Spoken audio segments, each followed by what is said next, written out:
It's a very interesting chapter, लेकिन थोड़ा नयापन है इसमें। यहाँ पर सारा चीज़ें फिर से रिपीट हो जाता है। सारा चीज़ें मतलब अभी तक हम लोग मैकेनिक्स में जितने सारी चीज़ें पढ़े, फोर्स के बारे में हम लोग पहले पढ़े हैं, इक्विलिब्रियम, उसके बाद न्यूटन्स लॉज पढ़े हैं, फ्रिक्शन पढ़े हैं, वर्क एनर्जी पावर चैप्टर पढ़े हैं, ये सारा कोलिजन पढ़े हैं। ये सारा चीज़ रोटेशनल डायनेमिक्स में फिर से रिपीट होता है, बस फोर्स की जगह टॉर्क होता है। You will get all the three laws in rotational dynamics also. Newton's laws, work निकालने का तरीका होता है इसमें भी, मतलब जो जो चैप्टर हम पढ़े सारे रिपीट होता है, तो ये एक बहुत ही बड़ा चैप्टर हो जाता है। For my best group ever I have taught, I have taken more than 27 classes for this chapter. 27 classes, सोचो, मतलब इतने सारे चीज़ें इसके अंदर है। But we are preparing for NEET. It's not a difficult chapter for NEET, क्योंकि NEET के क्वेश्चन का टाइमिंग जो है थोड़ा सा रहता है, तो छोटे से समय में बड़े बड़े क्वेश्चन नहीं होते हैं, ज़्यादा कंसेप्चुअल क्वेश्चन नहीं होते हैं। But will cover all necessary concept. ध्यान दें, शुरू करते हैं rotational dynamics, which is popularly known as rigid body dynamics. Okay, तो पहला टर्म आता है यहाँ पर, what is a rigid body. Rigid body किसको कहते हैं? कोई एक बॉडी है, आप जानते हो रिजिड है मतलब कोई चीज, मान लो एक पत्थर दबाने से दबता नहीं है तो रिजिड कहते हो। बट टेक्निकली हम उसको कैसे डेजिग्नेट करते हैं? रिजिड बॉडी का मतलब distance between any two points in the body is constant। हाँ ठीक है, मतलब ड्यूरिंग मोशन, मान लो कि ऐसा शेप का कोई बॉडी है, ये कैसे भी मूव कर रहा है, या तो घूम रहा है या फिर फेंका गया है, लेकिन किसी दो पॉइंट के बीच में distance is always constant. I said distance. जैसे मैं अगर ये पेन को फेंकता हूँ, कैसे भी मोशन हो, ये एंड और ये एंड के बीच में डिस्टेंस कांस्टेंट है, तो it is one of the property of the rigid body. तो distance between any two points in the body is a constant. तो वाओ, तो ये हो गया रिजिड बॉडी। दूसरा, अगर दो पॉइंट के बीच में डिस्टेंस कांस्टेंट हो गया, इसका मतलब ये हुआ, अगर ये कोई एक रिजिड बॉडी है, ये पॉइंट और ये पॉइंट के बीच में डिस्टेंस कांस्टेंट है, सपोज ये बॉडी कुछ ऐसा घूमता हुआ इधर जा रहा है, तो किसी एक समय में इसका वेलोसिटी कुछ ऐसे होगा, ये पॉइंट का वेलोसिटी कुछ ऐसे होगा, ये घूमते हुए जा रहा है। ये दोनों के बीच में डिस्टेंस कांस्टेंट है, का मतलब हुआ कि ये पॉइंट इधर को जितना स्पीड में जा रहा है, ये पॉइंट इधर को उतनी स्पीड में जा रहा होगा। दैट मीन्स अगर ये पॉइंट का नाम है A, ये पॉइंट का नाम है B, relative velocity of any point with respect to any other point along the line joining them is 0। relative velocity of A with respect to B करेंगे तो ये दोनों तो कट जाएंगे, है ना, क्योंकि ये दोनों कंपोनेंट दोनों का बराबर होगा। ये जितना जोर से जा रहा है उतनी जोर से जाएगा, तभी तो डिस्टेंस कांस्टेंट रहेगा। relative velocity of any point with respect to any other point along the line joining them is 0। ठीक है, तो दूसरा डेफिनेशन क्या देखे हम लोग? दूसरा डेफिनेशन देखे कि relative velocity of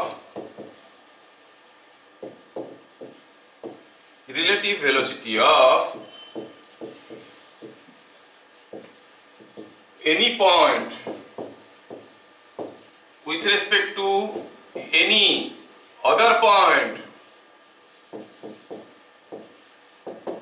along the line joining them is a constant। इसको मिटाता हूं, ठीक है, along the line joining them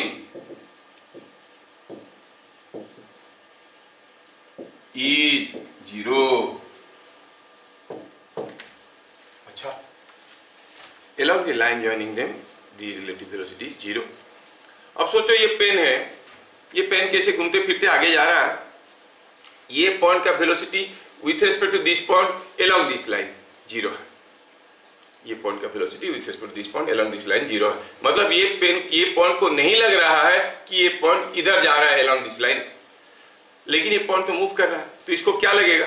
अगर ये पॉइंट से रिलेटिव टू दिस पॉइंट ये इधर नहीं जा रहा है, तो इसका जो भी वेलोसिटी है, ये पॉइंट को कैसे दिखेगा? Perpendicular to the velocity, perpendicular to the line joining them. So velocity of every point with respect to every other point is perpendicular to the line joining them. That is what I want to quote. हम कहेंगे velocity of every point with respect to every other point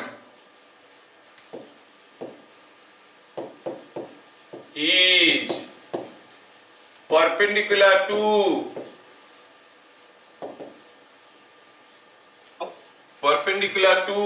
the line joining them. Perpendicular to the line joining them. मतलब ये हुआ कि अगर ये कोई एक रिजिड बॉडी है, यहां पर एक चींटी है और यहां पर एक चिंटा है, चींटी बैठ के चिंटा को देख रहा है, ये कुछ घूमते हुए हो सकता है कि ऐसे घूमते हुए इधर कुछ जा रहा है, कैसा मोशन हो रहा है, दोनों पॉइंट मूव कर रहे हैं practically in ground frame they are moving.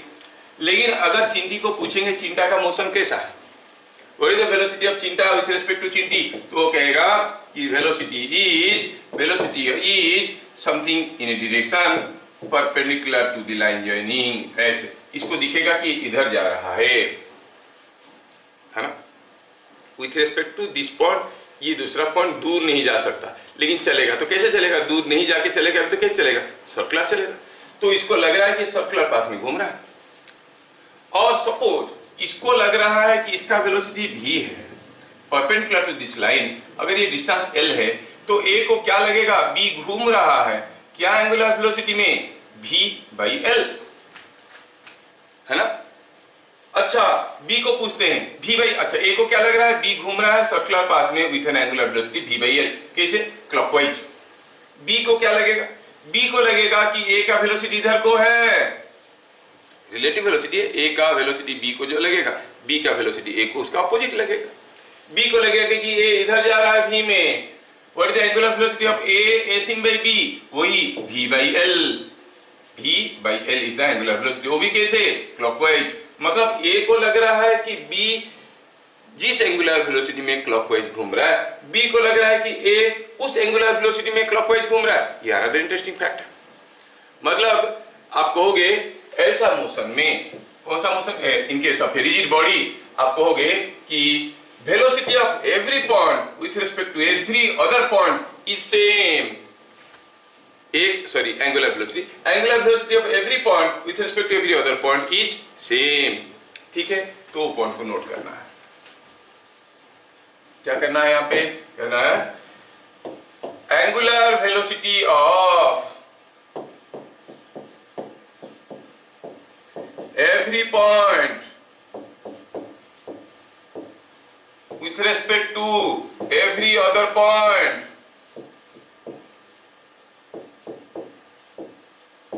is same। ठीक है, हर एक point with respect to every other point same angular velocity में जा रहे हैं। कोई रिजिड बॉडी है, वो मोशन में है, आपको लगेगा कोई भी अगर दो आदमी इसके ऊपर बैठे हैं, हर एक को लगेगा कि दूसरा उसके चारों तरफ घूम रहा है। ये इंटरेस्टिंग है, हर एक पॉइंट हर एक दूसरे पॉइंट के चारों तरफ घूमता है और बराबर एंगुलर वेलोसिटी में। बराबर एंगुलर वेलोसिटी मतलब magnitude of angular velocity same, direction is also same. छोटा सा एक एग्जांपल लेते हुए आगे बढ़ेंगे। सपोजिंग हम बात करेंगे यहां पर कोई एक वॉल है और यहाँ पे कोई एक फ्लोर है। चलो मानते हैं कि यहाँ पर कोई एक बार है और ये बार को थोड़ा मैं कुछ ऐसे रखा हूं। अब ये एक rigid body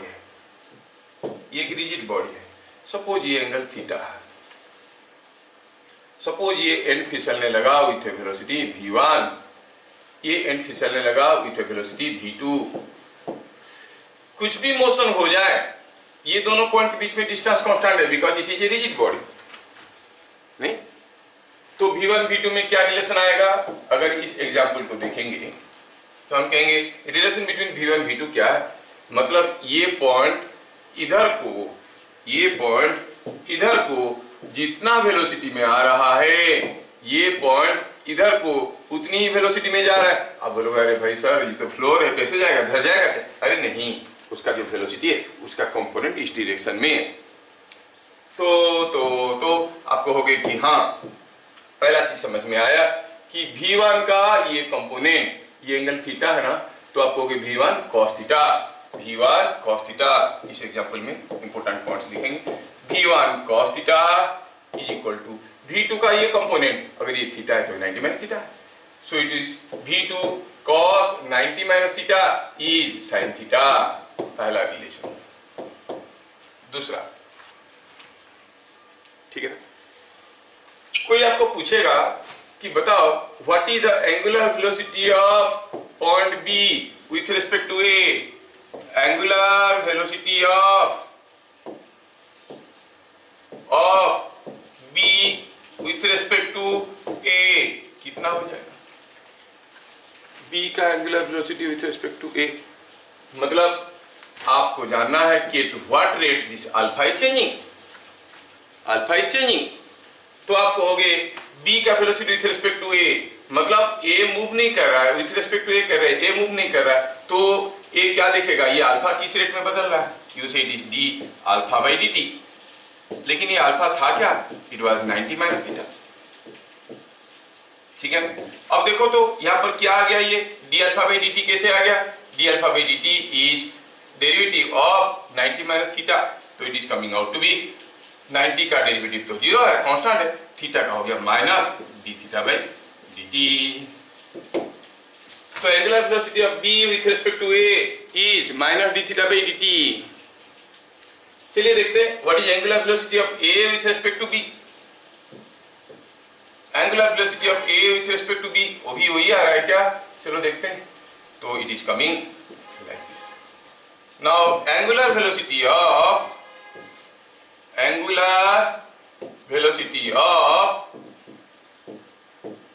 A with respect to B क्या हो जाएगा?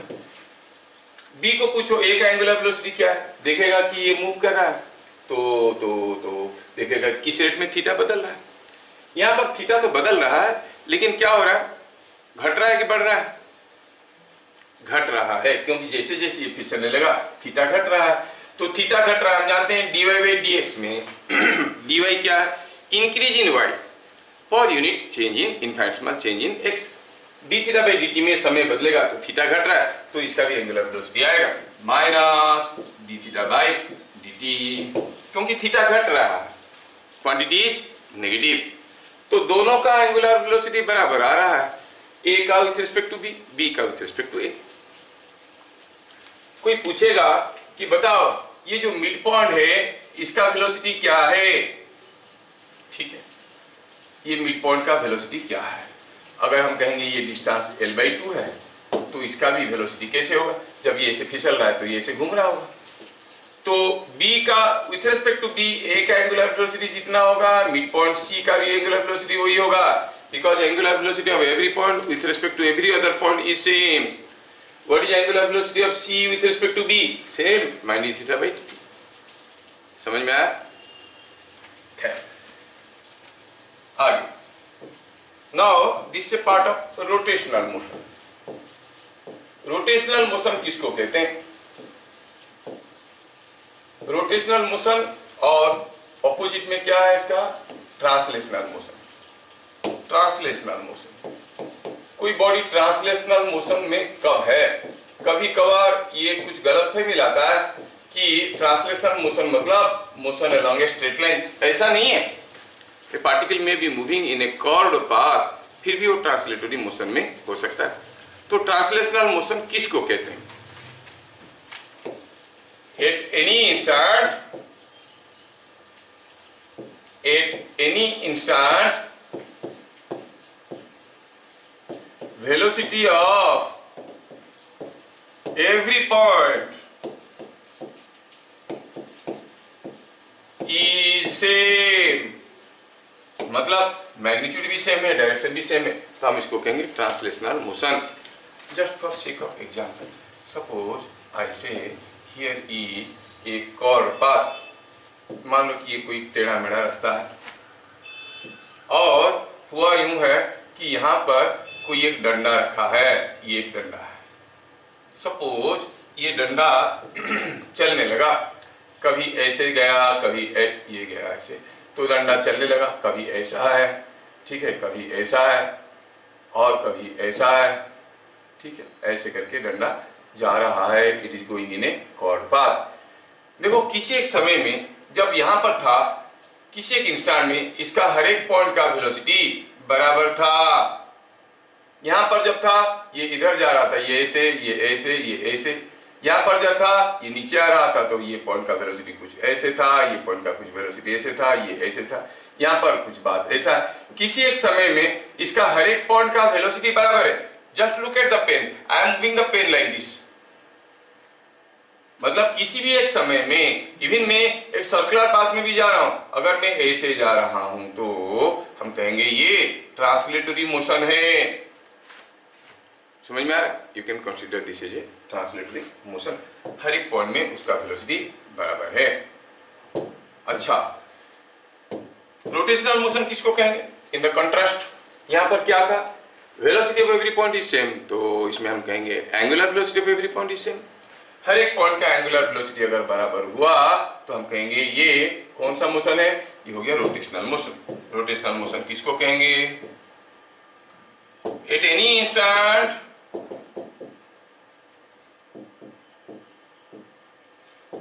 the angular velocity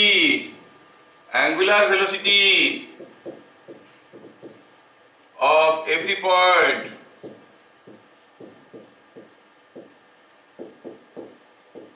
is same। हम बात कर रहे हैं रोटेशनल मोशन का। Angular velocity of every point is same. हर एक पॉइंट का एंगुलर वेलोसिटी बराबर हुआ तो हम कहेंगे ये रोटेशनल मोशन है। ठीक है, इनके सुपरपोजिशन पे भी आएगा ट्रांस रोटेशनल मोशन। पहले मैं इसको समझाऊं। एंगुलर वेलोसिटी सेम है का मतलब हुआ कि सपोज हम कहेंगे कोई एक बार था ऐसा पोजीशन में और इस बार को यहां से गिरा दिया गया। जब वो गिरने लगा, ऐसे गिरने लगा, जब वो रास्ते में कुछ इस पोजीशन में आया था। आप जानते हो कि हर एक पॉइंट का स्पीड बराबर नहीं था, लेकिन ये वाला पॉइंट जितना एंगल घूम चुका है और जितनी समय में घूम चुका है, ये वाला पॉइंट उतनी ही एंगल घुमा है, उतनी ही समय में घुमा है। मतलब ये सारे पॉइंट का एंगुलर वेलोसिटी बराबर है। So this is a rotational motion. ये सारे पॉइंट का एंगुलर वेलोसिटी बराबर है, तो आप कहोगे ये रोटेशनल मोशन हो गया। फिर आता है ट्रांस रोटेशनल मोशन, उसके बारे में थोड़ी देर में देखेंगे। यहां पर सबसे इंपॉर्टेंट चीज याद रखना है कि फॉर ए पॉइंट मास, कोई पॉइंट मास है, the total mass is concentrated at a point. किसी एक पॉइंट में अगर कंसंट्रेटेड है, अरे दो अलग अलग पॉइंट होते तो हम कहते कि उनका वेलोसिटी बराबर है कि एंगुलर वेलोसिटी बराबर है, लेकिन ये तो पॉइंट है, एक ही पॉइंट है। तो कोई पॉइंट मास अगर मोशन में है तो उसको रोटेशनल मोशन भी कह सकते हैं, ट्रांसलेटरी मोशन भी कह सकते हैं। तो याद रखना है, for a point mass in motion the type of motion associated can be considered either is rotational or translational।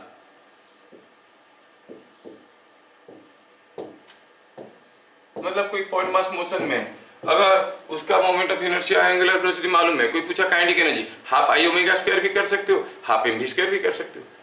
दोनों को जोड़ना मत, दोनों मोशन नहीं, सारे मोशन को या तो रोटेशनल मोशन जैसे देखो या ट्रांसलेटरी मोशन जैसे देखो। काइनेटिक एनर्जी निकालना है आपको, ट्रांसलेटरी मोशन दिख रहा है, हाफ एम वी स्क्वायर कर दो। रोटेटरी मोशन दिख रहा है, हाफ आई ओमेगा स्क्वायर कर दो, दोनों बराबर आएंगे। ठीक है, ये हो गया about translational and rotational motion। Now the next important term that is counted here is moment of inertia।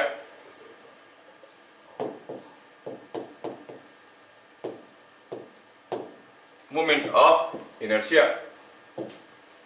Inertia वाला टर्म के साथ हम पहले से एक्विंटेड हैं। इनर्शिया क्या था? The property by virtue of which a body continues in state of rest और ऑफ मोशन, है ना, ऐसे करके पढ़े थे। क्या था practically inertia? It was totally depending upon the mass of the body.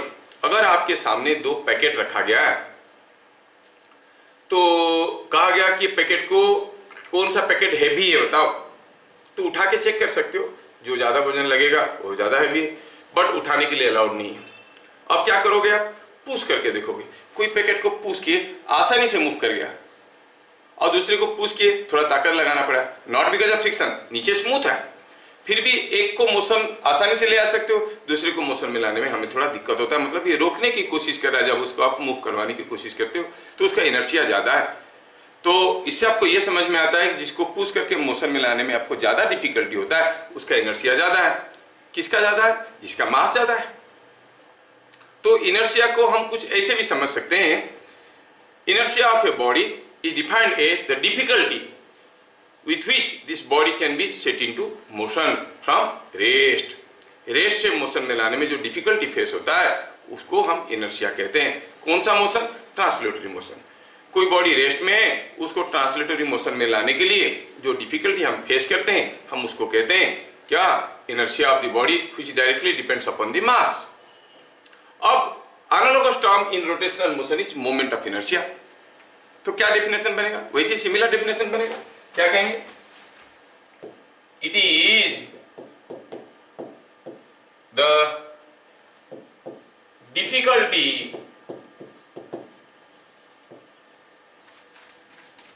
In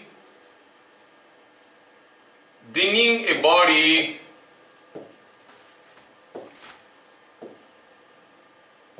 to rotational motion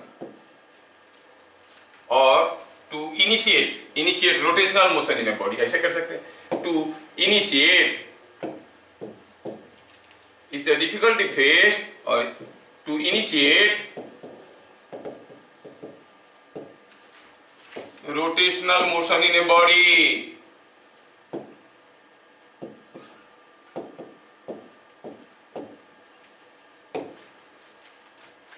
ठीक है, थोड़ा सा प्रैक्टिकली फील करने की कोशिश करते हैं।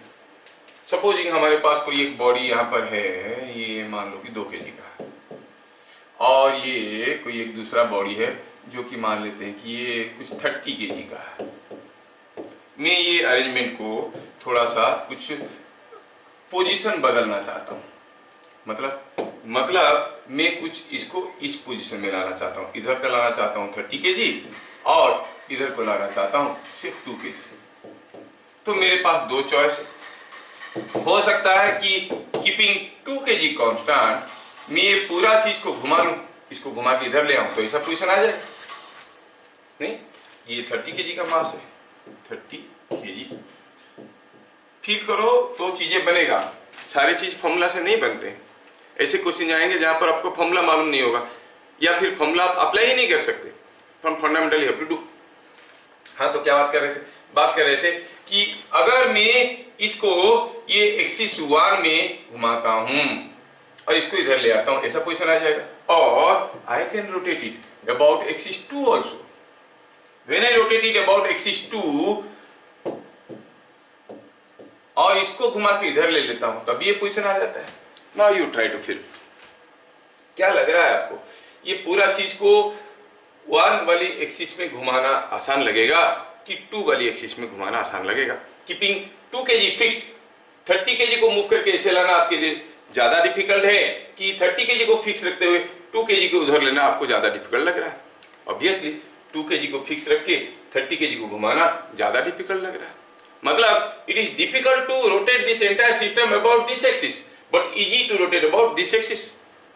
क्या कंक्लूजन मिल रहा है? इसका मतलब मोमेंट ऑफ इनर्शिया जिसको हम लोग आई से डिनोट करेंगे वो क्या हो गया? आप कहोगे I1 is less than I2। मतलब moment of inertia about axis 1 is less than moment of inertia about axis 2। Sorry, moment of inertia about axis 1 is more then moment of inertia about axis 2। अगर इसमें हम रखेंगे 30 kg को अपनी जगह रखेंगे, 2 kg को इधर ले लेंगे तो आसान हो जाएगा। 2 kg को अपनी जगह रखेंगे, 30 kg इधर लाएंगे, घूम तो जाएगा लेकिन डिफिकल्ट लगेगा। तो आप कहोगे इस एक्सिस में घुमाना ज्यादा डिफिकल्ट है, तो moment of inertia of this system about this axis is more, I1 is more then I2। क्यों ज्यादा लगा?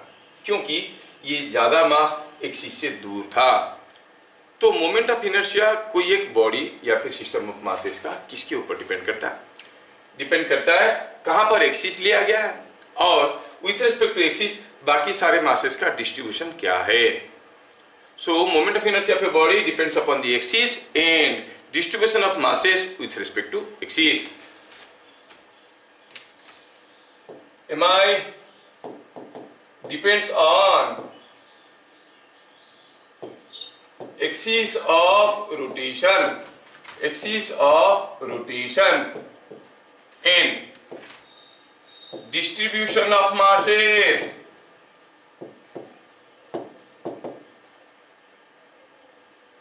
with respect to axis।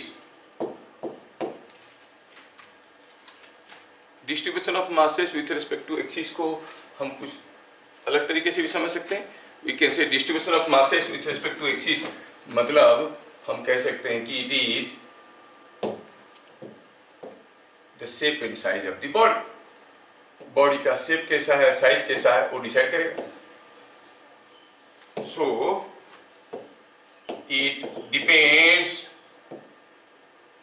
on shape, size and axis of rotation।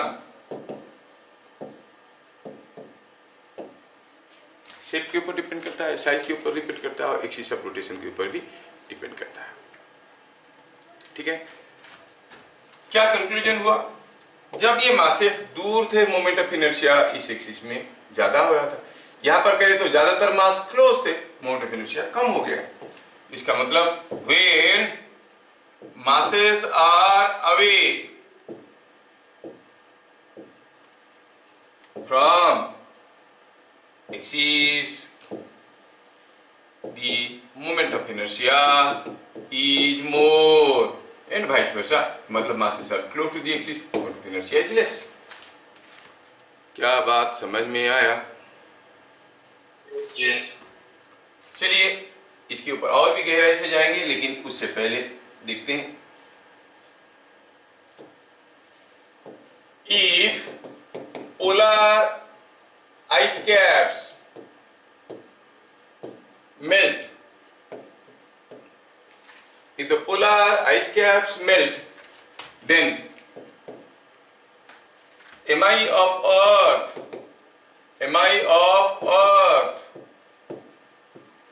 about its axis will increase or decrease। ऐसे पूछा। if the polar ice caps melt, तो moment of inertia अर्थ का about its axis, अर्थ का अपना axis है, अपने चारों तरफ भी घूमता है और सूरज की चारों तरफ भी घूमता है। तो ये हो गई अर्थ। पोलर आइस कैप्स, ये आपकी प्रीवियस ईयर क्वेश्चंस में है। And suppose earth is rotating about this axis, थोड़ा टेढ़ा होता है, ठीक है, हम समझाने के लिए ऐसे कर दिए। और मान लो कि पोलर आइस कैप, यहाँ पर कोई एक आइस का माउंटेन था, ये मेल्ट कर गया किसी कारण से, ड्यू टू ग्लोबल वार्मिंग और रशिया यूक्रेन वॉर और इसराइल लेबनान वॉर, किसी कारण से ये मेल्ट कर गया तो will flow to the river and will see the liquid will spread like this. ये था उस मास का पहला पोजीशन, ये हुआ दूसरा पोजीशन। तो in the second position you see the masses are going away from the axis. पहले तो ये एक्सिस के पास थे, लेकिन अभी दूर दूर चले गए हैं। So when the masses are going away from the axis, moment of inertia will increase. Answer होगा इंक्रीज। आगे चल के क्वेश्चन आएगा the duration of a day will increase और डिक्रीज, तो आपको अकॉर्डिंगली सोचना पड़ेगा। तो moment of inertia will increase. क्या मैं समझा पाया? आगे चले, थोड़ा सा और घुमा के देखते हैं।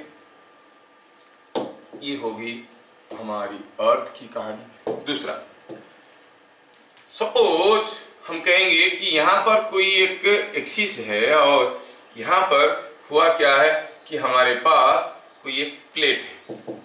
This is what is a square plate और this is what is a plate like this.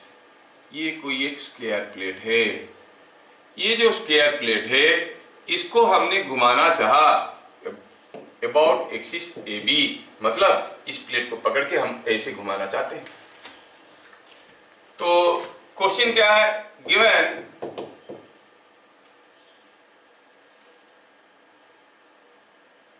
मैं आपको अलग अलग केस देता हूं, फिगर में लिखेंगे तो ज्यादा लिखना नहीं पड़ेगा. ये हो गया केस हमारा. ये कोई एक स्क्वायर प्लेट है, इसको हम इधर से घुमाएं. दिया है क्या I A B moment of inertia about of the system about A B. चलो मानते हैं ये स्क्वायर प्लेट था, तो आपको दिखाना जरूरी है स्क्वायर प्लेट कैसे था. ये स्क्वायर प्लेट था, ये स्क्वायर प्लेट था. I A B is given I zero. Suppose now I want to repeat the case. मैं इसमें कुछ बदलाव लाता हूं. इसमें मैं क्या करता हूं, I consider A section of the plate like this. ये प्लेट का एक सेक्शन को मैं कंसिडर कर रहा हूं. ठीक है, ये सेक्शन को मैं कंसिडर कर रहा हूं. अब ये जो सेक्शन है हमने इसको 2 हाफ्स में डिवाइड कर दिया क्योंकि डायगोनली कट कर दिया. मुझे पता ये करना है कि I A B is more than और लेस देन और इक्वल टू आई बाई 2. क्या होगा अगर पहले आई जीरो था तो अब ये आई जीरो बाई 2 से ज्यादा होगा कि कम होगा कि बराबर होगा. सोचना है. ये पूरा का था आई जीरो, ये आधा है. अच्छा, जो पार्ट निकल गया है, जो पार्ट निकल गया है उसका मोमेंट ऑफ इनर्शिया तो हमें मालूम है. जो पार्ट निकल गया है, कौन सा पार्ट निकल गया है, ध्यान से देखो तो ये वाला पार्ट निकल गया है. ये वाला पार्ट निकल गया है. कौन सा पार्ट है ये, दिखने में कुछ ऐसा है. ठीक है ना, ये वाला पार्ट निकल गया है, ये वाला पार्ट निकल गया है. ये दोनों पार्ट का मोमेंट ऑफ इनर्शिया मिली जुली बनता था आई जीरो. ये आधा पार्ट है. तो क्या दोनों पार्ट का moment of inertia A B में बराबर था? नहीं. ऊपर वाला पार्ट का heavier mass is close to axis, नीचे वाला पार्ट का heavier mass is away from the axis. मतलब नीचे वाले का मोमेंट ऑफ इनर्शिया ज्यादा था, ऊपर वाले का मोमेंट ऑफ इनर्शिया कम था और दोनों मिलके आई जीरो थे. जब ये नीचे वाला नहीं रहेगा, ऊपर वाला का क्या हो जाएगा, वो आई जीरो बाई 2 से कम हो जाएगा. क्या मैं समझा पा रहा हूं? यस. तो आंसर क्या बनेगा इस केस में? आप इस केस में कहोगे the answer will be, it will be less than I zero by 2. तो फ्रॉम द बेसिक नॉलेज कि how the moment of inertia of a body on what factors it depends, that it depends on the axis of rotation and distribution of masses with respect to axis. When the masses are away from the axis, moment of inertia is more. When the masses are close to the axis, moment of inertia is less. From this basic concept में हम लोग solve किए, कोई हम formula अभी तक नहीं जानते. ठीक है, तो हम देख लिए moment of inertia point number. अच्छा, ये देख लिए. अच्छा, नेक्स्ट अब मोमेंट ऑफ इनर्शिया पे हम लोग ध्यान देंगे. मोमेंट ऑफ इनर्शिया के ऊपर ध्यान देंगे. कहेंगे कि mathematically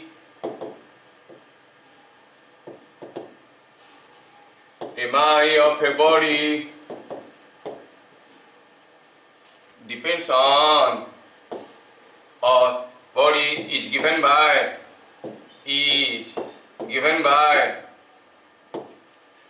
I is equal to summation of mi xi square.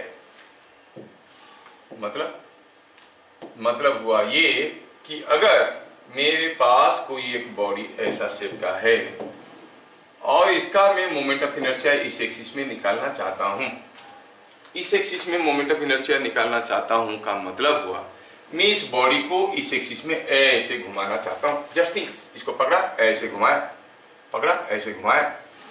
तो I want to know how difficult it is to rotate this body about this axis.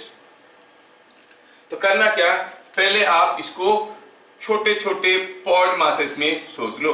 मान लो ये छोटा सा मास है, पॉइंट मास है, नाम क्या है m1। ये दूसरा कोई पॉइंट मास है, नाम क्या है m2। ये कोई तीसरा पॉइंट मास है, नाम है m3। और ये सारे पॉइंट का डिस्टेंस यहां से निकालो।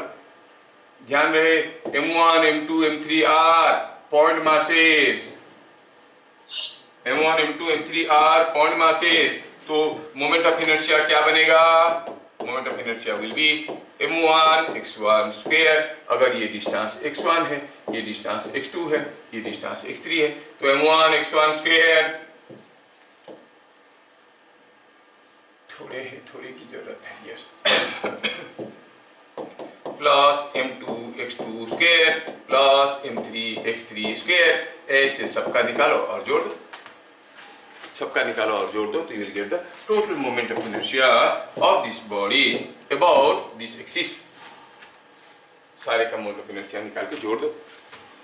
इसे दो चीज समझ में आता है। एक तो हुआ कि अगर दो तीन ठो बॉडी है, उनका मोमेंट ऑफ इनर्शिया किसी एक एक्सिस में निकालना है, कॉमन एक्सिस में, तो सबका मोमेंट ऑफ इनर्शिया निकालो और जोड़ दो। So moment of inertia of several bodies about a particular axis is ordinary sum of their individual moment of inertia. अगर यहाँ पर एक बॉडी है, यहाँ पर एक बॉडी है, इसके लिए निकाल दिए मोमेंट ऑफ इनर्शिया I1 निकला, इसके लिए I2 निकला, तो आप कहोगे total moment of inertia is I1 plus I2, it's ordinary sum, it can never be negative. दूसरा चीज समझ में आया कि उसका यूनिट क्या है, सॉरी, इसका यूनिट क्या हो गया? Unit is kg metre square. सबसे इंपोर्टेंट चीज इसमें याद ये रखना है कि जो mi है, mi is a point mass. हम ऐसे कुछ mi xi वाला चीज हम लोग सेंट्रल मास चैप्टर में भी पढ़े थे, वहां पर भी mi का हम सेंट्रल मास में पॉइंट मास ले सकते हैं, लेकिन मैं कुछ एक्स्ट्रा चीज बताया था। mi क्या था? कोई मास। xi क्या था? Distance of centre of mass of that mass from here. But ऐसा नहीं है, यहाँ पर तो ओनली पॉइंट मास है, ठीक है। मैथमेटिकली मोमेंट ऑफ इनर्शिया, अब देखो अभी x ज्यादा होगा, x जितना ज्यादा होगा मोमेंट ऑफ इनर्शिया उतना ज्यादा होगा, ठीक है। लगे हाथ आपको कुछ चीजों को फॉर्मूला याद रखना पड़ेगा। फॉर्मूले, अगर हम कहेंगे कि हमारे पास कोई एक डंडा है ऐसा, मास m, लेंथ l का 3 बार, क्या है 3 बार। I am very particular about choosing appropriate terms. I said 3 बार, ठीक बार होगा तो फिर तो कुछ दूसरा हो जाएगा। 3 बार है, 3 बार है, तो इसका अगर मैं मोमेंट ऑफ इनर्शिया निकालना चाहूंगा कुछ इस एक्सिस में या सेंट्रल ये वाला एक्सिस में पासिंग थ्रू सेंटर, या कुछ इस एक्सिस में, ऐसा सारे एक्सिस में अगर मैं मोमेंट ऑफ इनर्शिया निकालना चाहूंगा, या फिर कुछ इस एक्सिस में, है ना, या फिर कुछ इस एक्सिस में, कोई एक डिफरेंट एक्सिस में मैं निकालना चाहता हूं, तो ये सारा एक्सिस में मोमेंट ऑफ इनर्शिया क्या होगा? इस एक्सिस में होता है ml²/3, इसमें होता है ml²/12, इस एक्सिस में होगा। अच्छा, ये एक्सिस में देखो तो आप लोग थोड़ा दिमाग लगाओगे तो बता भी दोगे इसमें, क्योंकि ये 3 बार है और आपका एक्सिस कैसा है? एक्सिस ऐसा है, मतलब what is the distance of masses from the axis? 3 बार है तो distance of masses from the axis is 0, तो इस एक्सिस में मोमेंट ऑफ इनर्शिया हो जाएगा 0। इस एक्सिस में ये 0 होता है, इस एक्सिस में होता है ml²/3, इस एक्सिस में होता है ml²/12, और अगर ये एंगल थीटा है तो इस एक्सिस में बनेगा मोमेंट ऑफ इनर्शिया ml²/12 जो था वही इंटू sin² थीटा। अगर ये एंगल थीटा है तो इस एक्सिस में बनेगा ml²/3, क्योंकि इस एक्सिस में ml²/3 होता है, ये ऐसा है, तो sin² थीटा। ये हो गए सारे फॉर्मूले। तो कोई 3 बार का मोमेंट ऑफ इनर्शिया किसी भी अलग अलग एक्सिस में हम निकाल सकते हैं, ठीक है। अगर ये 3 बार का मोमेंट ऑफ इनर्शिया आता है आपको, तो आपको ये भी आना चाहिए साथ साथ, कोई इसके लिए एक्स्ट्रा नॉलेज की जरूरत नहीं है। अगर हमारे पास कोई रेक्टेंगुलर प्लेट है, इस रेक्टेंगुलर प्लेट का इस एक्सिस को चलो हम कहते हैं AB और ये एक्सिस को कहते हैं CD, ये और इसका डायमेंशन दिया हुआ है, सपोज ये लेंथ L है, ये लेंथ D है। तो how you reuse this concept here. मुझे पूछा गया what is the moment of inertia of this plate about AB। मतलब ये पॉइंट को फिक्स रखते हुए प्लेट को ऐसे घुमाने वाला हूं, दरवाजा जैसे खोलने वाला। Moment of inertia of this plate about CD, मतलब ये एज को फिक्स रखते हुए इसको ऐसे ढक्कन खोलना है। Are you getting? तो मोमेंट ऑफ इनर्शिया निकालते वक्त आपको फील में आना चाहिए कि कैसे आप घुमाने जा रहे हो उसको। कोई बोलेगा इसको दरवाजा खोलने में कितना मोमेंट ऑफ इनर्शिया होगा, तो आपको समझ में आना चाहिए it is rotating about this axis. हाँ, तो कितना होगा? हम जानते हैं कि moment of inertia of this body about this axis is ordinary sum of individual moment of inertia of individual parts. तो मैं क्या करता हूं यहाँ पे, फॉर योर अंडरस्टैंडिंग, मैं यहाँ से छोटा सा एक सेक्शन लेता हूँ, थीन सेक्शन लेता हूँ। ये जो थीन सेक्शन है, चलिए मानते हैं कि ये वाला जो सेक्शन निकला इसका मास m1 है, लेंथ कितना है? लेंथ तो L है। तो फिर इस एक्सिस में इसका मोमेंट ऑफ इनर्शिया क्या बनेगा? m1 L²/3। देखो फॉर्मूला ऊपर है, m1 L²/3 है ना।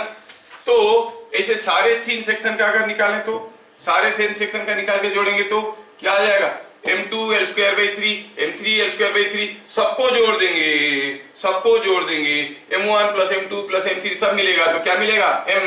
तो आप कहोगे यहाँ पर IAB क्या होगा? mL²/3, जबकि ये 3 बार नहीं है, प्लेट है।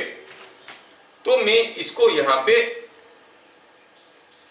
यूज कर रहा हूं कंसेप्ट को, समझ में आया? सिमिलरली अगर कोई पूछेगा बताओ ICD क्या है, now you smart can answer. ICD कितना होगा? इस एक्सिस में घुमाने के लिए मोमेंट ऑफ इनर्शिया कितना हो गया? mL²/3। ये लेंथ L था, ये लेंथ D था, तो ICD क्या हो जाएगा? इट इज m, वैसे इधर से करना है, ऐसे लाइन लेना है ना। तो आप कहोगे it is coming out to be mD²/3। क्या बात समझ में आया?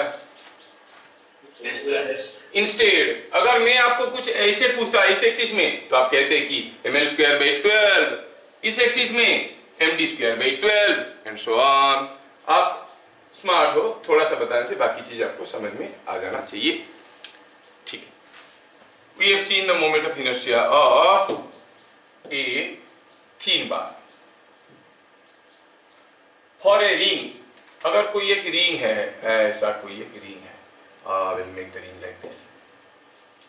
ये रिंग है, ये रिंग का थीन रिंग है, ध्यान रहे कि ये थीन रिंग है। क्या है ये? थीन रिंग। तो इसका मोमेंट ऑफ इनर्शिया अगर मैं निकालना चाहूंगा तो कुछ इस एक्सिस में अबाउट द एक्सिस अगर निकालना चाहूंगा तो आप कहोगे कि हर एक मास का डिस्टेंस निकालो। मान लो कि ये रिंग का मास m है, रेडियस r है, तो हर एक मास का डिस्टेंस यहाँ से कितना है? r ही तो है। m1 r² m2 r² सब जोड़ेंगे तो मोमेंट ऑफ इनर्शिया मिलेगा m r²। For a disc, ये कोई एक डिस्क है, ठीक है, ये कोई एक डिस्क है।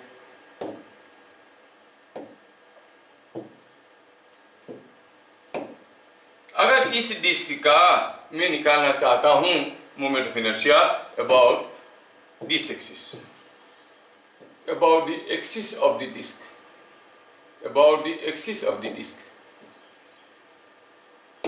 तो ऐसा केस में अगर इसका मास m, रेडियस r है, तो मिलेगा ये हाफ m r²। आपको याद रखना पड़ेगा, डेरिवेशन तो हम नहीं करवाएंगे, डेरिवेशन के लिए आपको जनरल क्लासेस अटेंड करना पड़ेगा, यहाँ पर सारा डेरिवेशन किया गया है।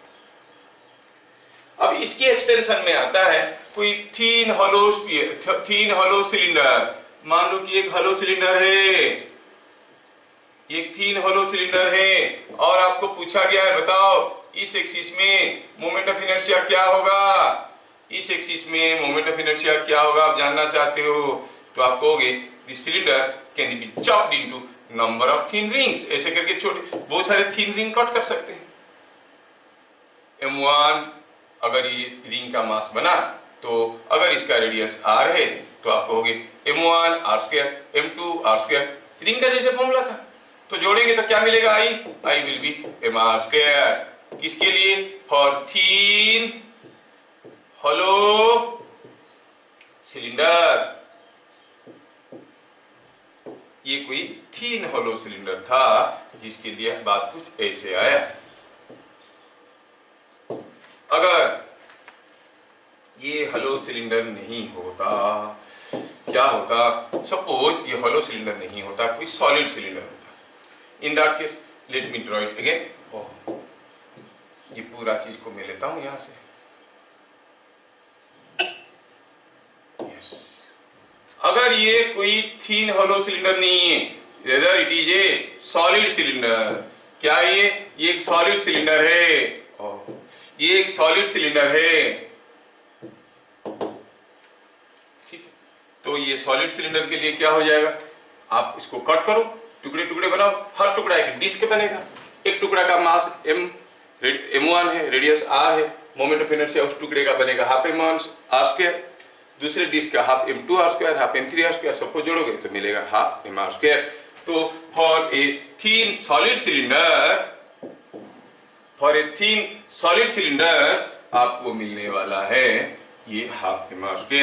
सॉलिड सिलेंडर, तो इसके लिए मिलेगा ये हाफ mr² है। मास इसका m था, इसका भी मास m था। समझ में आया? So this way we could see for ring and disc.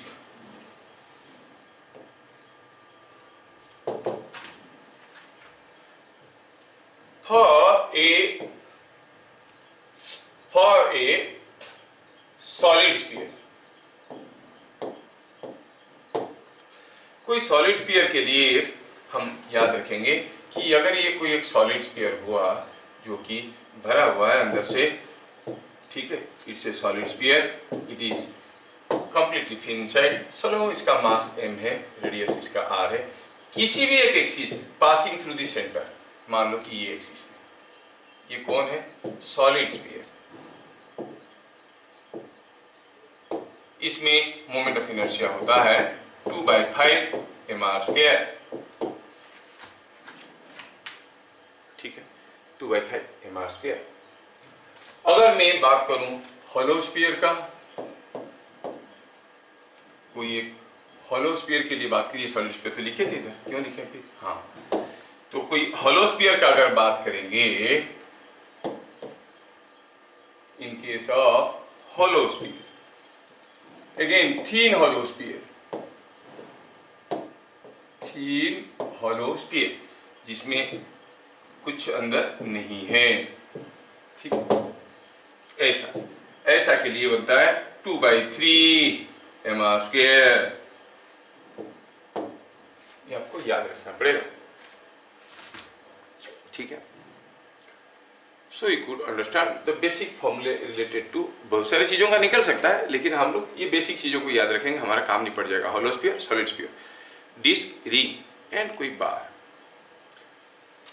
ठीक है। देखते हैं आपको कितना समझ में आया। सपोज हम कहेंगे here is an arrangement of से थीन बार्स। ये कोई एक थीन बार है, इसको लेते हैं, ये एक थीन बार है, और ऐसा बाकी दो बार को मैं लिया हूं, और ये है, इसको मैं कुछ यहां से ये डिस्टेंस में लिया हूं, और ये थोड़ा मैं इसको घुमाता हूं, I make it horizontal and keep it like this. अब ये तीन ठो बार को मैं सिमेट्रिकली जोड़ा हूं। जोड़ने के बाद बना क्या है? ये बना है कोई इंग्लिश अल्फाबेट H। तीनों बार का मास m है, थीन बार है, लेंथ L है। आपको पता करना है कि what is moment of inertia of this arrangement about this axis and about this axis. हमें AB में और CD में निकालना है moment of inertia of this arrangement. किसमें? AB में और CD में। तो एग्जाम्पल के तौर पे हम कह सकते हैं IAB is moment of inertia of the first bar, that of the second bar and that of the third bar. It is moment of inertia of the first bar, that of the second bar, that of the third bar. But I1 क्या है? Moment of inertia of the first bar about AB. All the masses of this bar are on the axis because it is a thin bar. अगर ये thin bar है, सारे masses on the axis है, तो उनका distance ये axis से 0 है, तो समेशन ऑफ mix का स्क्वायर फॉर्मूले में ये निकलता है 0, मास इनटू डिस्टेंस का स्क्वायर। 2 के लिए क्या बनेगा? ये 2 के लिए ये बार है, अबाउट दिस एक्सिस आप निकालना चाहते हो, कोई बार का थोड़ी देर पहले हम लोग निकाले थे, अबाउट दिस एक्सिस होता था ml²/3, तो ये बन गया ml²/3। बाकी रह गया I3 का, ये बार का moment of inertia about AB, मतलब ये बार को मैं कैसे घुमाना चाहता हूँ, स्विंग ऐसे घुमाना चाहता हूँ। सोचो moment of inertia this bar about AB, इसके लिए तो कोई रेडीमेड फॉर्मूला नहीं है, but let us go conceptually. टुकड़ा टुकड़ा करते हैं, हर टुकड़ा का डिस्टेंस यहाँ से देखते हैं, M1 M2 M3 M4, अगर ढेर सारे टुकड़े इसके ऊपर हुए, हर टुकड़ा का डिस्टेंस यहाँ से L ही तो होगा, तो इसका moment of inertia about this axis क्या होगा? M1L², M2L², M3L², सबको जोड़ो, क्या मिल जाएगा? ML²। So it is equal to ML²। So it comes out to be 4ml²/3। अगर मैं BC में CD में निकालूं तो if I go for moment of inertia about CD, इस एक्सिस में, वो भी पहले 1 के लिए, फिर 2 के लिए, फिर 3 के लिए। अब क्या मेरी मदद कर सकते हो बताने में कौन सा बार का moment of inertia about CD 0 होगा? सेकंड वाले का, क्योंकि सारे मासेस ऑन दी एक्सिस है। तो अब I1 का क्या हो जाएगा? ये ऐसा एक बार about the perpendicular passing through the centre of mass, ये देखो ये था, क्या था? ml²/12, तो आप कहोगे ये ml²/12 है। इसका मोमेंट ऑफ इनर्शिया, ये बार का moment of inertia about this axis बन जाएगा ml²/12। I2 का 0, I3 का भी तो वही है, ml²/12 मिलके हो गया ml²/6। समझ में आया? ठीक है। Mi of a solid sphere, solid iron sphere of radius r about a diameter is I0, what will be Mi of a solid iron sphere of radius 2r about a solid iron sphere of radius 2r of radius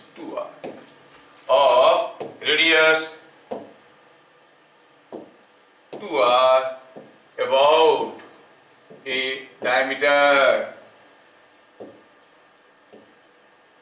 कोई छोटा solid sphere है iron का, इसका moment of inertia इस axis में I0 हुआ।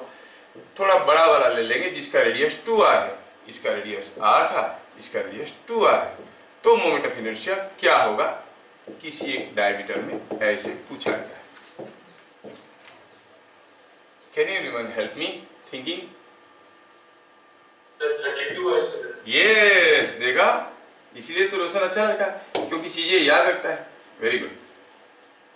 तो ये मिल गया, ये होगा इसका, सॉरी ये कौन है इतना ज्यादा क्यों?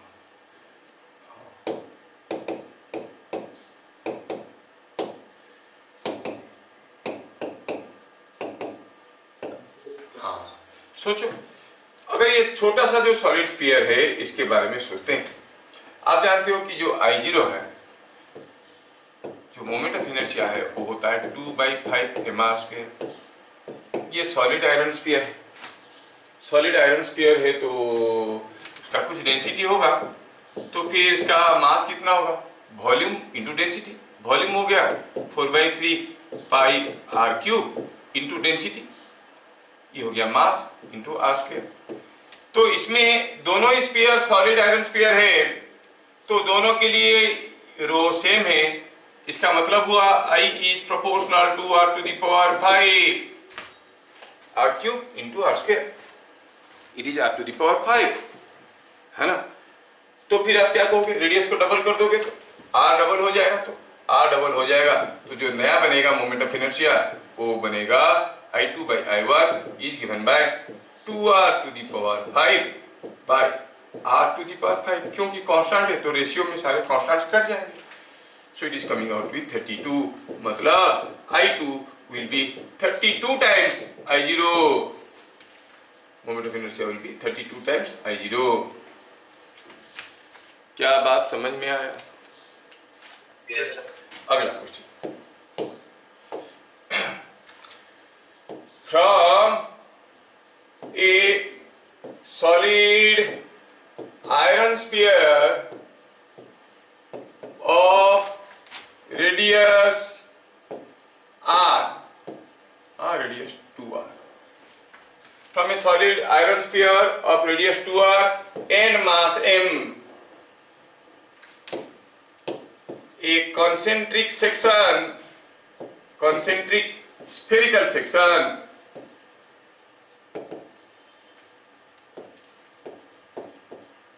of radius r was removed. What is mi of remaining part about a diameter?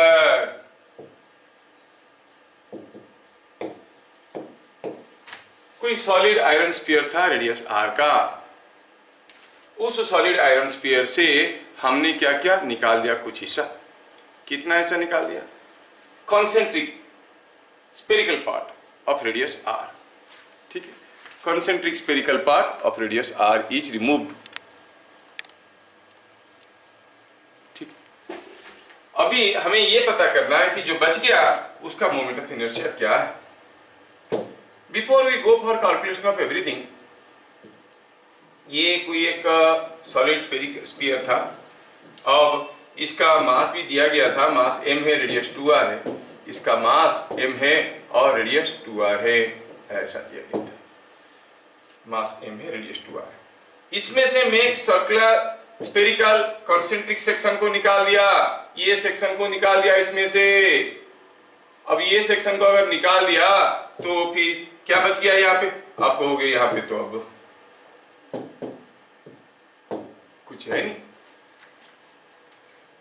तो अब ये कोई एक रेडियस दिया है r जो निकाल दिए हैं, और जो पहला वाला था वो था 2r होता है। बाकी जो बच गया उसका moment of inertia about A diameter क्या होगा, मतलब अगर आपको पूछा गया कि what is the moment of inertia about this axis for the remaining part, तो आपको बताना है कि क्या होगा। क्या हम इसको हॉलो स्फीयर मान सकते हैं, जो फॉर्मूला हमारे पास था 2/3 r स्क्वायर? नहीं, that was for thin hollow sphere. क्या ये थीन दिख रहा है, कितना मोटा है, ठीक है। चलिए ठीक है, अब इसका मोमेंट ऑफ इनर्शिया निकालना चाहेंगे। ये पूरे का मोमेंट ऑफ इनर्शिया इस एक्सिस में कुछ है, जो निकल गया उसका भी कुछ मोमेंट ऑफ इनर्शिया था, तो आप कहोगे moment of inertia of the remaining part is equal to moment of inertia of the whole sphere minus moment of inertia of the removed sphere, है ना। तो आप कहेंगे I of the complete sphere, I of the complete sphere कितना हो गया, you know it is 2/5 mr square, लेकिन complete sphere का रेडियस 2r दिया था। I of the removed part जो निकल गया है उसका क्या होगा, उसका भी 2/5 mr स्क्वायर, रेडियस इसका r है, हाँ ठीक है, लेकिन मास कितना है, जो निकल गया उसका मास कितना है? पूरे का मास अगर m था, जो निकल गया उसका मास कितना है? You know the mass was distributed over the entire volume. पूरे वाले का जो बड़ा वाला था उसका वॉल्यूम कितना था?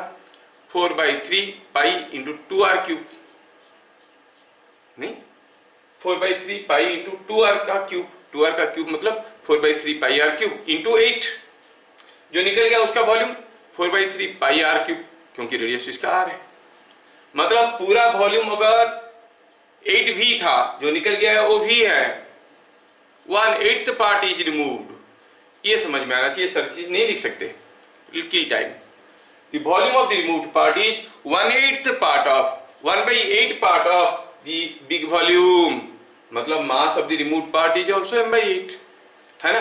तो हम कहेंगे it is m/8 into r²। समझ में आया? तो I for the remaining part, जो बच गया उसके लिए क्या हो जाएगा? It is I of the complete part minus I of the removed part, जो निकलेगा वो आंसर। क्या बात समझ में आया? सारे मैथमेटिकल छोटे छोटे कैलकुलेशन क्यों करें, it will kill our time. आप लोग कर सकते हो, समझ में आ गया तो अच्छी बात है। चलो इस फंडे को यूज करो, सेम फंडा को यूज करो और बताओ इस केस में क्या होगा। From a disc of mass m and radius r, a concentric section of radius r/2 was removed।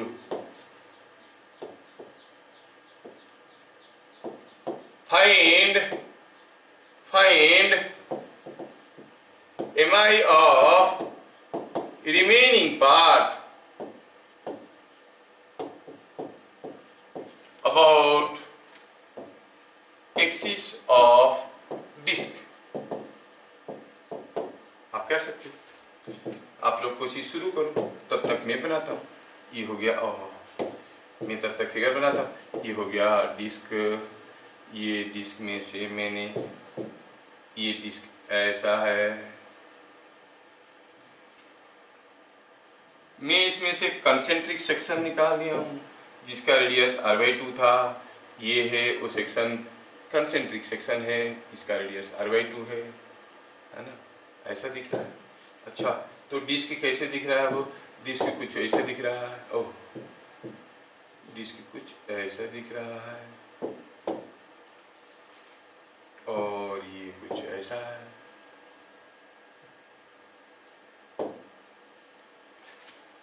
ये डिस्क, और ये जो निकल गया है ये भी तो कुछ ऐसे दिख रहा होगा इधर से। यस, दिख रहा है। देखो ये डिस्क है, एक एनुलर डिस्क है जिसका इनर रेडियस r/2 है, आउटर रेडियस r है, पूरा मास m है। इस डिस्क का मोमेंट ऑफ इनर्शिया पता करना है किसी एक एक्सिस में जो इधर से जा रहा है, about the axis of the disc. पता करना है कि what is the moment of inertia of the disc about remaining part about the axis of the disc.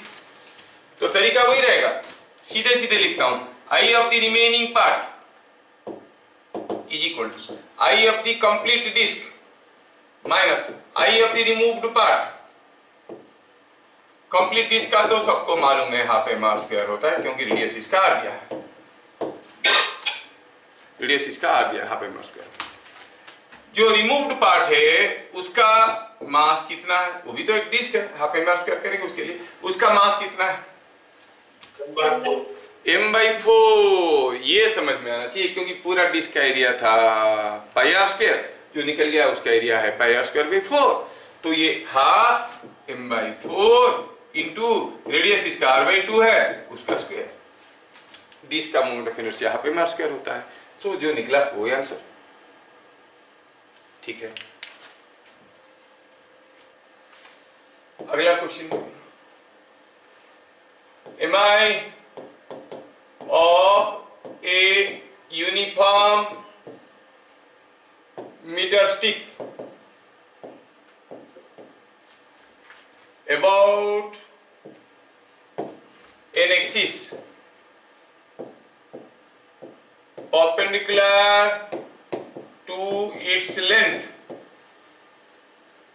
and passing through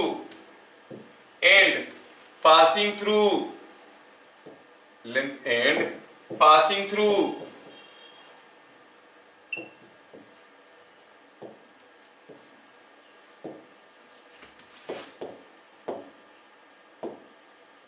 (30 centimeter mark and 70 centimeter mark are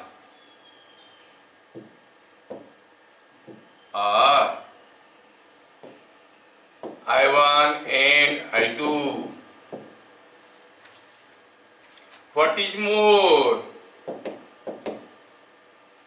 I1 और I2? ऐसे पूछा। कोई एक uniform metre stick है, ध्यान से देखो, ये यूनिफॉर्म मीटर स्टिक है, सेम होगा, देखा, कर लिया। ये 0 है, ये 100 है, और यहाँ पर कहीं होगा 30 सेंटीमीटर, है ना, और यहाँ पर कहीं होगा 70 सेंटीमीटर। अब moment of inertia of this disc about an axis perpendicular to the length passing through this 30 centimetre mark and passing through 70 centimetre mark पता करना है। अगर ये मोमेंट ऑफ इनर्शिया I1 हुआ, ये I2 हुआ, तो पूछा I1 I2 में से बड़ा कौन छोटा कौन। हम देखें कि मोमेंट ऑफ इनर्शिया पे body depends upon axis and distribution of masses with respect to axis. तो 30 सेंटीमीटर में करेंगे, इधर को 30 रहेगा, इधर को 70 रहेगा। 70 सेंटीमीटर में निकालेंगे, इधर को 30 रहेगा, इधर को 70 रहेगा। दोनों ही केस में घुमाने में इक्वल डिफिकल्टी होगा। तो आप कहोगे I1 will be equal to I2। समझ में आया?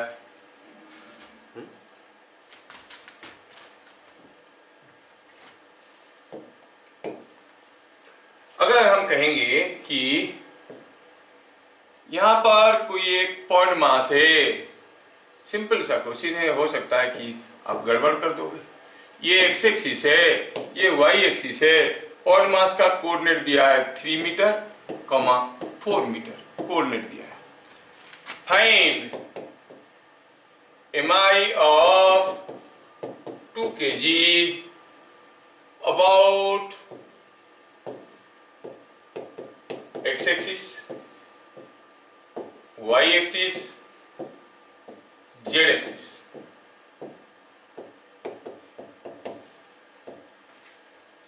हड़बड़ी में लोग गड़बड़ कर देते हैं। इसका कोऑर्डिनेट दिया हुआ है, तो सॉल्यूशन में हम कहेंगे moment of inertia about x axis. क्या फॉर्मूला लगाएंगे? हमारे पास बेसिक फॉर्मूला है, मैथमेटिकल फॉर्मूला है mi(xi²), जिसमें xi क्या था? xi क्या था? Distance of the mass from the axis. अब डिस्टेंस ऑफ द मास यहां से कितना है? डिस्टेंस ऑफ द मास यहां पे कितना है? बच्चे क्या करेंगे? 2 × 3² कर देंगे, गड़बड़ हो जाएगा। But remember this is 4 metre, नहीं, और distance of the mass from here कितना है? ये एक्स डिस्टेंस है, ये 3 मीटर। तो हमें यहाँ पे फॉर्मूला क्या लिखना चाहिए? समेशन ऑफ mi yi का स्क्वायर, क्योंकि distance from x axis is y, और यहाँ पर तो एक ही मास है। समेशन क्या करना है? तो आप कहोगे 2 × 4² इज 32 kg मीटर स्क्वायर। और अगर मैं लिखना चाहूंगा व्हाट इज Iy, अब तो आप स्मार्ट हो गए और गड़बड़ नहीं होगा, क्योंकि मैं बता दिया जो मिसकंसेप्शन था। Iy क्या हो जाएगा? This similar to summation of mi xi का स्क्वायर विच इज 2 × 3 का square, it is 18 kg metre square. और Iz अगर निकालेंगे तो देखेंगे distance of this mass from the axis. ध्यान रहे कि जब हम Ix निकाल रहे हैं, इस पॉइंट को हम A से घुमा रहे हैं, Iy निकाल रहे हैं, इस पॉइंट को हम A से घुमा रहे हैं, और Iz निकाल रहे हैं, हाउ इज z एक्सिस तो ऐसा है, तो इस पॉइंट को हम कुछ A से घुमा रहे हैं along the plane of the board. तो इसके लिए हमें देखना पड़ेगा what is the distance of this mass from here, so it is 5। तो आप कहोगे it is coming out to be summation of mi r i का स्क्वायर, ये डिस्टेंस को आर आई कहो, ठीक है। तो ये कितना हो गया, 2 इंटू ये 3 है, 4 है, ये 5 है, तो 5 का square is 50 kg metre square. क्या समझ में आ रहा है? Yes, sir. चलिए यहां पर लगे हाथ हम लोग दो थ्योरम देखते हैं। पहला होता है पैरेलल एक्सिस थ्योरम।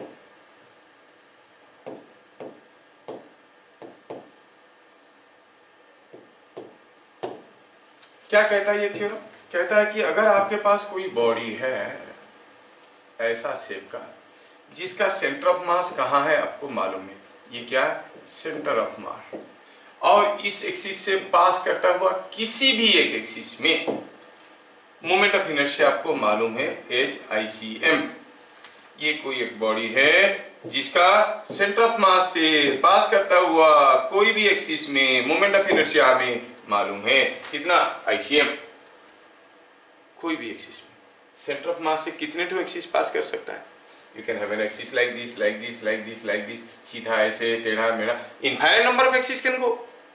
ऐसा कोई भी एक एक्सिस में अगर आपको मालूम है मोमेंट ऑफ इनर्शिया, और किसका, ये बॉडी का जिसका मास है m, तो किसी एक दूसरे एक्सिस में मान लो कि एक दूसरा एक्सिस हुआ जो कि पहला वाला जो एक्सिस जिसमें हमें मोमेंट ऑफ इनर्शिया मालूम था उस एक्सिस के साथ ये पैरेलल है, ये इसके साथ पैरेलल है।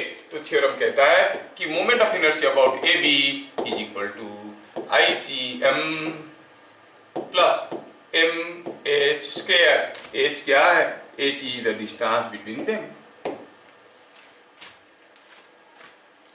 समझ में आया? कोई भी बॉडी का moment of inertia about an axis passing through centre of mass is known. Same body का मोमेंट ऑफ इनर्शिया किसी दूसरे एक्सिस में जो कि पहला एक्सिस के साथ पैरेलल है और वहां से h डिस्टेंस पे है, तो बनेगा ICM प्लस MH स्क्वायर। बस आपको सेटिस्फाई करने के लिए जो आप जानते हो थोड़ा उसको एक बार लिख देता हूं ताकि आपको फील आ जाएगा इसमें। अगर मैं यहां पर कोई एक बार लेता हूं, uniform bar, suppose this is what is a uniform bar, here I am considering ये एक यूनिफॉर्म बार है जिसका मास m है, लेंथ l है, ठीक है, और मुझे मालूम है कि इसका moment of inertia about this axis passing through the middle point is say I1 और about this axis is I2। मान लो कि ये I1 है, ये I2 है, तो क्या आप बता सकते हो I1 और I2 में क्या रिलेशन रहेगा यूजिंग दिस थ्योरम? तो पहले हम देखना है कि इसमें से सेंटर ऑफ मास से पास करता हुआ एक्सिस कौन सा है, कौन सा है, ये, तो यही है ICM because it is passing through centre of मास। तो इस एक्सिस में क्या हो जाएगा, तो आप कहोगे I1 is equal to I2 क्योंकि सेंटर ऑफ मास से ये पास कर रहा है, प्लस m इंटू एच का स्क्वायर, h क्या लेंगे हम, L/2। और अगर हम जानते हैं कि I2 का वैल्यू है mL²/12, ये mL²/3 डाल के सिंपलीफाई करो, you will find LHS and RHS are same. तो मैं एप्लीकेशन बताने की कोशिश कर रहा था, how you are going to use this parallel axis theorem. ये पैरेलल एक्सिस थ्योरम हमें समझ में आया? क्या बात समझ में आया?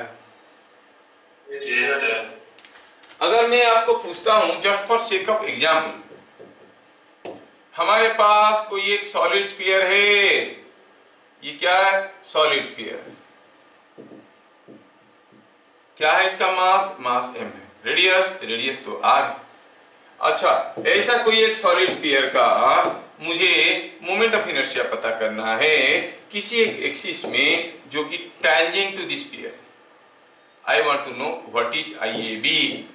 IAB क्या होगा, तो आप कहोगे IAB इज इक्वल टू, क्या कहोगे, ICM प्लस MH स्क्वायर। क्या आपको ऐसा कोई एक्सिस में मोमेंट ऑफ इनर्शिया मालूम है? हाँ मालूम है, कितना होता है, 2/5 mr² होता है। ये एक्सिस में मोमेंट ऑफ इनर्शिया होता है 2/5 mr²। ये पहले से लिखे हुए, ठीक है।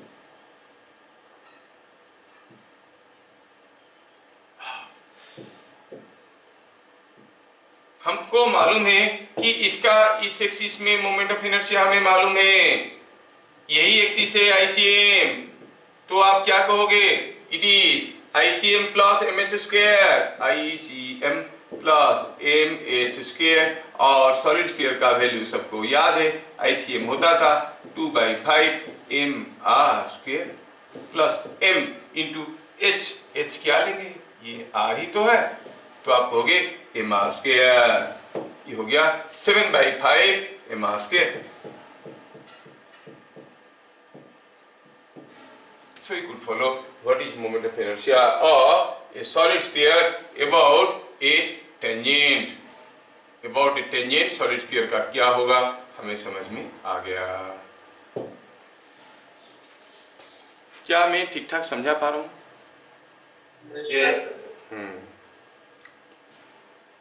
ये हो गया पार्लर थ्योरम, इसका यूज करेंगे।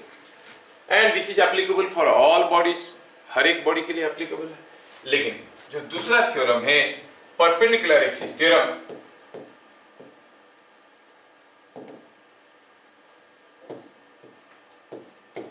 ये इसका लिमिटेशन है। क्या है? It is applicable for laminar bodies. Laminar bodies किसको कहते हैं? मतलब ऐसा कोई बॉडी जिसका कुछ एरिया तो ऑक्युपाई करता है लेकिन कोई वॉल्यूम नहीं है। It doesn't occupy any volume in space. कोई थीन पेपर शीट फ्लैट है तो लैमिनार बॉडी हो गया। थीन रिंग, थीन डिस्क, थीन बार, जो कोई वॉल्यूम ऑक्युपाई, वॉल्यूम कितना पूछेंगे तो कहेंगे 0, उसको रखने के लिए कोई स्पेस की जरूरत नहीं क्योंकि वो सिर्फ कुछ एरिया ऑक्युपाई करता है।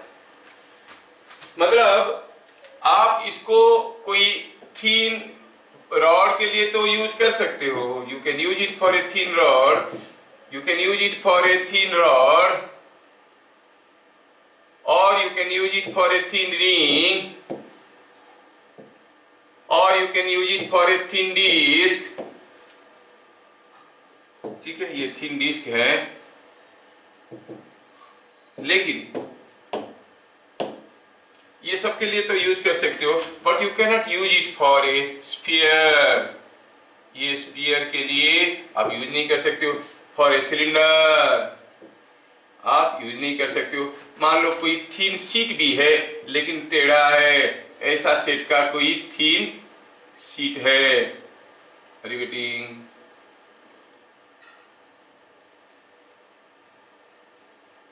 मान लो ऐसा शेप का कोई प्लेट है तो इसके लिए अप्लाई नहीं कर सकते हो। थीन हो तो क्या हो गया? It is occupying some space.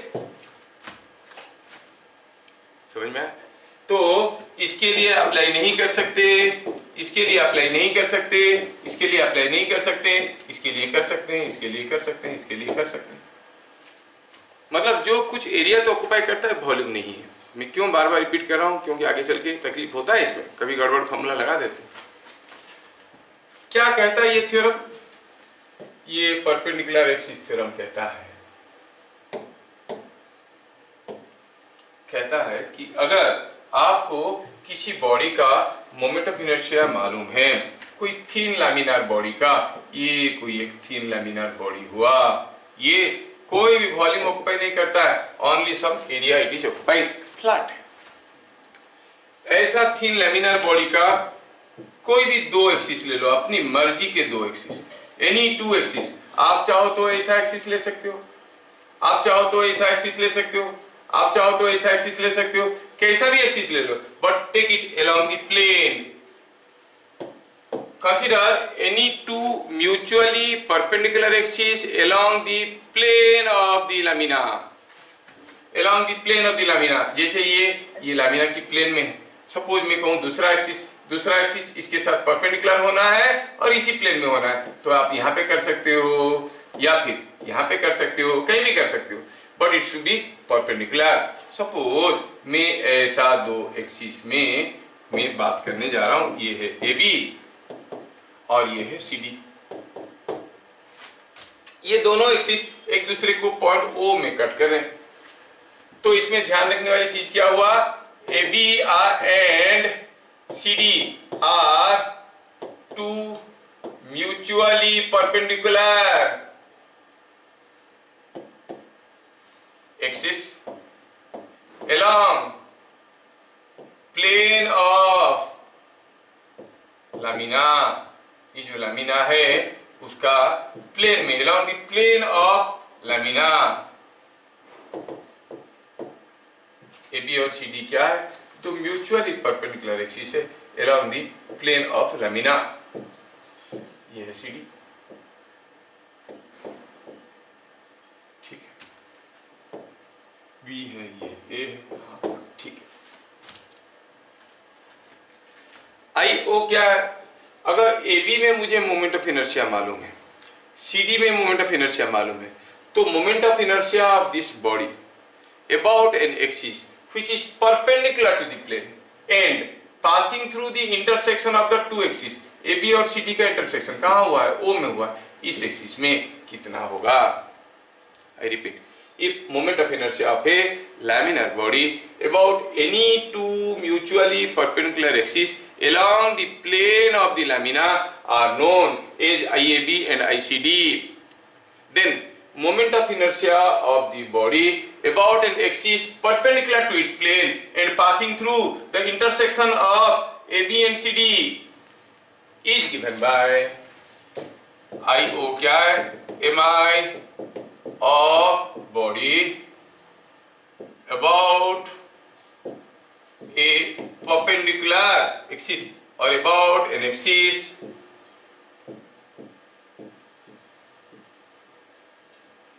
perpendicular to the plane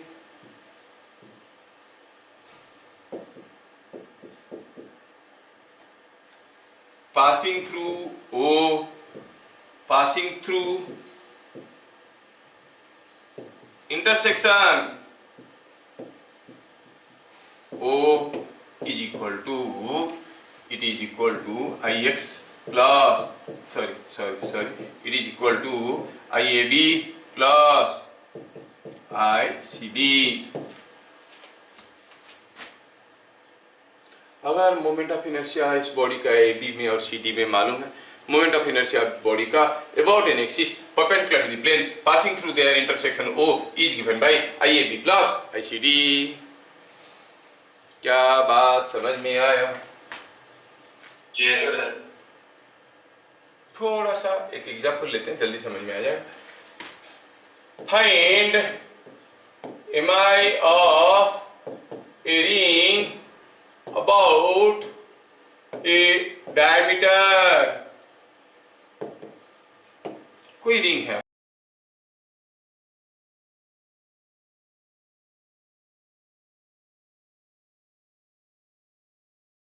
हाँ, तो बात कर रहे थे MI of a ring about a diameter. आप लोग पढ़ रहे थे, निकाल भी चुके होंगे तुम लोग, तो हमारे स्मार्ट बच्चे हो. क्या कोई बताएगा आंसर कितना आएगा? MR square by 2. अरे यार, मैं तुम लोगों को टाइम दिया, तब तक तुम लोग कर भी दिए. अच्छा देखो, जिनका नहीं हुआ है उनके लिए, सपोज इस एक्सिस में कोई रिंग का हमें मोमेंट ऑफ इनर्शिया पूछा है, इसको moment of inertia about the diameter कहेंगे. तो इस एक्सिस में भी तो वही होगा, क्योंकि distribution of masses about this axis and this axis are same. Now these two are mutually perpendicular axes along the plane of the ring, ना, along the plane of the ring.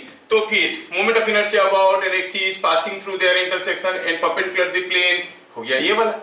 और हमें मालूम है कि IO moment of inertia about this axis is MR square, and by perpendicular axis theorem IO is this moment of inertia plus this moment of inertia, that is equal to 2ID. मतलब ID कितना हो गया? Half MR square. हाँ, very good. अगला, suppose A body is in ZX plane if IX is equal to 12 kg meter square, IY is equal to 20 kg meter square, find IZ. ऐसे पूछा गया. Moment of inertia about x axis दिया है, about y axis दिया है, about z axis पूछा है. तो ध्यान से देखना है कि यहाँ पर बॉडी कौन से प्लेन में है, जेड एक्स प्लेन में है, और ये एक्स एक्सिस है, ये जेड एक्सिस है, मतलब वाई एक्सिस कुछ ऐसा परपेंडिकुलर है। अगर बॉडी जेड एक्स प्लेन में है तो आप कहोगे यहाँ पर the two mutually perpendicular axis along the plane of the lamina are IX and IZ, है ना। और IY क्या है? IY is the moment of inertia about the body about an axis passing through the intersection or origin perpendicular to the plane of the lamina। तो हम कहेंगे यहाँ पर क्या रिलेशन बनेगा? IY is equal to IZ plus IX, IZ plus IX। तो IY हो गया क्या? IZ प्लस IX, ये हो गया 20, ये हो गया मालूम नहीं है IZ, और ये हो गया 12, तो IZ इज 8 kg metre square.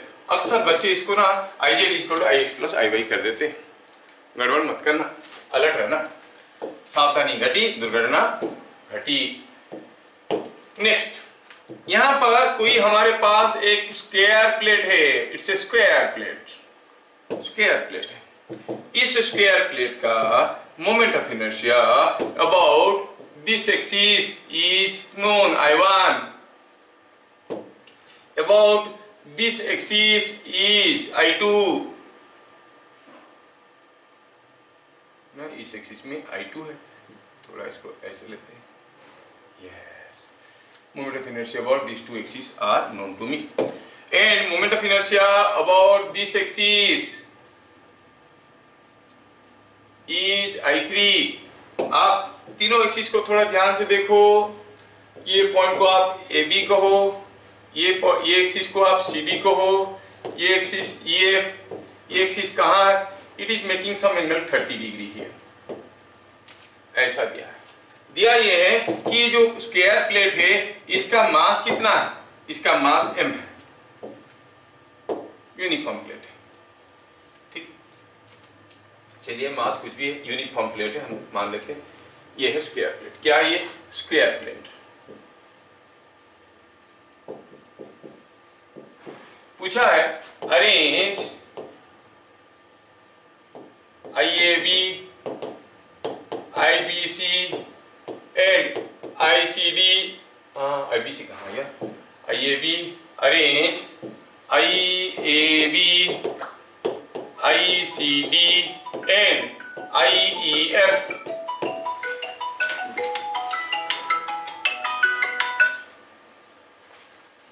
in ascending order, in ascending order।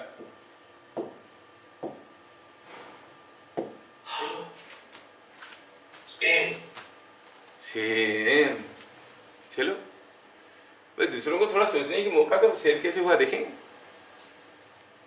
चलिए अब ये क्वेश्चन का सॉल्यूशन मैं बनाने की कोशिश करता हूँ।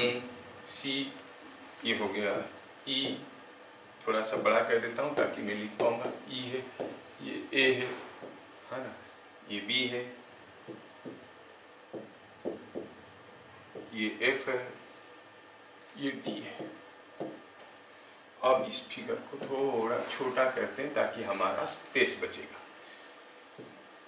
ये स्क्वायर प्लेट है, ये ऐसा कोई एक स्क्वायर प्लेट है, इसका मोमेंट ऑफ इनर्शिया मुझे निकालना है। ये सारा एक्सिस में, और इनमें से बड़ा कौन छोटा कौन लगा के देखना है। ये क्या? ये एक स्क्वायर प्लेट है। चलिए मैं ऐसे शुरू करता हूँ। Let me consider a small square plate like this.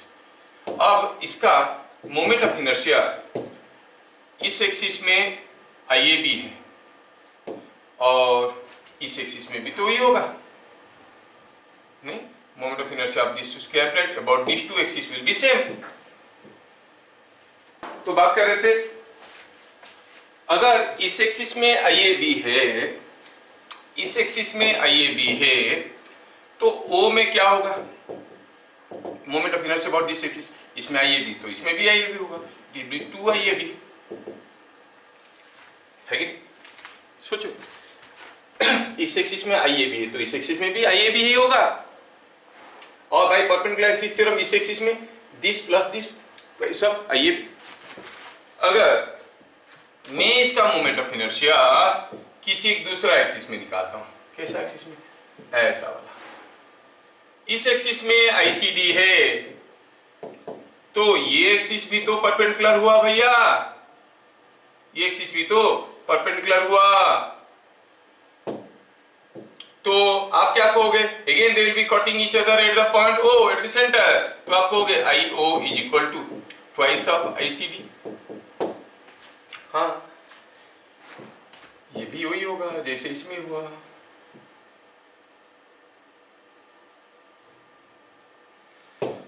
तीसरे केस में suppose I choose an axis like this, जैसे यहां पे लिया है, ऐसा कोई एक्सिस ले लिया मैंने। अगर ये कोई एक्सिस है तो इसको परपेंडिकुलर करके भी कोई एक्सिस ले लो, इसको परपेंडिकुलर करके भी कोई एक्सिस ले लो। ये एक्सिस में भी ये परपेंडिकुलर हो जाएगा, इंटरसेक्शन विल बी हियर, और ये दोनों म्यूचुअल परपेंडिकुलर एक्सिस हुआ। अगर ये एक्सिस में हुआ ये, तो ये दोनों परपेंडिकुलर होंगे, तो it will pass through the centre again. तो आप कहोगे I O is equal to twice of I E F.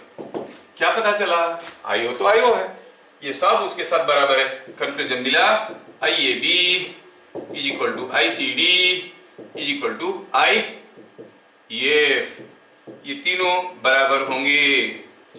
कहने का मतलब ये हुआ, for a square plate moment of inertia about any axis passing through the centre along the plane of the lamina is same। और कितना होगा, कितना होगा, चलिए थोड़ा लिख लेते हैं इसको नोट पॉइंट में। नोट पॉइंट में हम नोट किए कि अगर हमारे पास कोई एक स्क्वायर प्लेट है जिसका मास m है और लेंथ इसका l है, किसी भी एक्सिस में मोमेंट ऑफ इनर्शिया क्या होगा, किसी भी एक्सिस में moment of inertia passing through the centre, but it should definitely pass through the centre. ये सेंटर से पास करना जरूरी है, ये centre of the square plate है, तो बराबर होगा M I of a square plate, M I of a square plate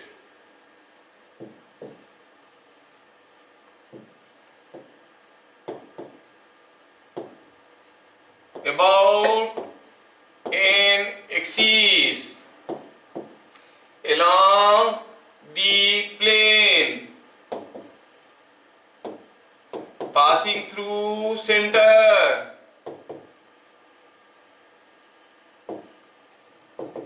is I is equal to, क्या होगा, इस एक्सिस में जितना होगा इस एक्सिस में भी तो उतना ही होगा, और इस एक्सिस में क्या होता था ml square by 12, so it is ml square by 12।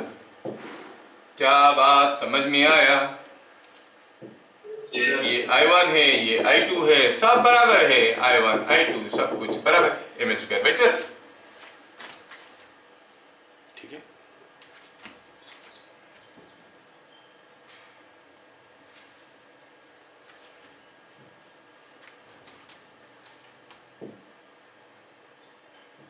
Related कुछ क्वेश्चंस को मैं आपको शेयर कर दूंगा करने के लिए, and will do it now. I am running beyond my time span.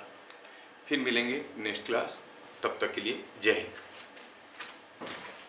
Sir वो एवरेज पर मैं 6